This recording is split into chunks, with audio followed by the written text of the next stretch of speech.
আসামের মিত্র রাজ্য ত্রিপুরা। ত্রিপুরায় আজকে আমরা আসামের যেরকম প্রত্যেকটা মিজোরামের বর্ডারে যেভাবে আমরা অর্থনৈতিক অবরোধ করছি, আমরা দেখতে পাইলাম যে কিছুদিন ধরে ত্রিপুরায় মিজোরামের ফুল সাপোর্টে তারা মালপত্র মিজোরামের সাপ্লাই দিতেছে। আমরা কথা হইল যদি ত্রিপুরা যদি তার ইয়েটা বন্ধ না করে, মিজোরামের লগে যেটা তার সাপ্লাই যদি বন্ধ না করে, তাহলে আমরা এই ধর্মঘট করবো। কীরকম ধর্মঘট? সড়ক অবরোধ করবো, মেইন সড়ক অবরোধ করি আমরা ধর্মঘট করবো। আর যতদিন পর্যন্ত তারা আমরা ক্লিয়ারেন্স দিত না, প্রতিশ্রুতি দিত না, ততদিন পর্যন্ত আমরা এই অবরোধ চলবে। তো আজকে মানে কতদিনের সময় দিয়েছেন আপনারা?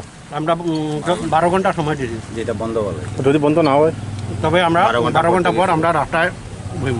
মানে এই অবরোধটা কতদিন থাকবো আপনারা? অনির্দিষ্টকাল, যত সময় এটা এই যে বন্ধটা করাটা আপনারা মানে কোনো সংগঠনের পক্ষ থেকে না? আমরা আসামের জনসাধারণ আসামের হিতে করলাম। প্রতিবাদটা এটাই, আমরা পাড়া প্রতিবেশী রাজ্য ত্রিপুরা জানের যে মিজোরাম ও আসাম সীমা নিয়ে একটা বিবাদ হয়েছে, তখন থাকি যে আসামের পাবলিকরা রোডগুলা যা আছে মিজোরামের লগে সম্পর্ক বন্ধ করছে। তো আমার পাড়া প্রতিবেশী রাজ্য ত্রিপুরার থাকি মালগুলা ড্রামচরা বায়া মিজোরাম সাপ্লাই হয়। যদি এরকম তারা রাখে তো মিজোরামের মাল তো ত্রিপুরা দিকেই যেতে পারে।